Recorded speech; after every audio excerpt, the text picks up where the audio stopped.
জ্ঞাত আয় বহির্ভূত সম্পদ অর্জনের অভিযোগে দুদকের দায়ের করা মামলায় জি.কে. শামীমের 5 বছর 6 মাসের সশ্রম কারাদণ্ড দিয়েছে আদালত। তবে একই মামলায় তার মা আয়েশা আক্তারকে খালাস দিয়েছে আদালত। বৃহস্পতিবার সকালে ঢাকার বিশেষ জজ 4-এর বিচারক মোহাম্মদ রবিউল আলম এই রায় দেন। নিবিড় সাহার প্রতিবেদনে বিস্তারিত।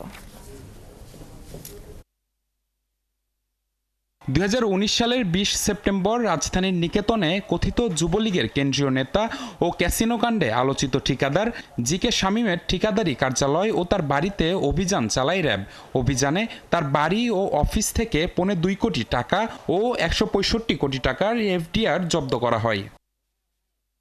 একই বছরের অক্টোবরে জি.কে. শামীম ও তার মা আয়েশা আক্তারের বিরুদ্ধে 297 কোটি 8,99,000 টাকার অবৈধ সম্পদ অর্জনের অভিযোগে মামলা করে দুদক। এ মামলায় বৃহস্পতিবার জি.কে. শামীমকে 5.5 বছরের সশ্রম কারাদণ্ড দিয়েছেন আদালত। তবে একই মামলায় তার মা আয়েশা আক্তার খালাস পেয়েছেন।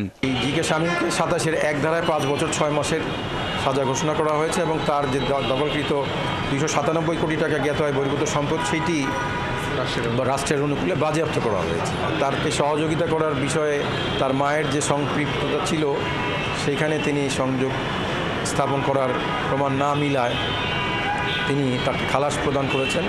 রায়ে অসন্তুষ্ট আসামি পক্ষের আইনজীবীরা বলেন, এ রায় আইনগতভাবে সঠিক হয়নি। যেখানে 550 কোটি টাকার বৈধ ইনকাম সেটা তার ট্যাক্স ফাইলও দেওয়া আছে, পক্ষান্তরে আজকে অভিযোগটা আসছে 297 কোটি টাকার।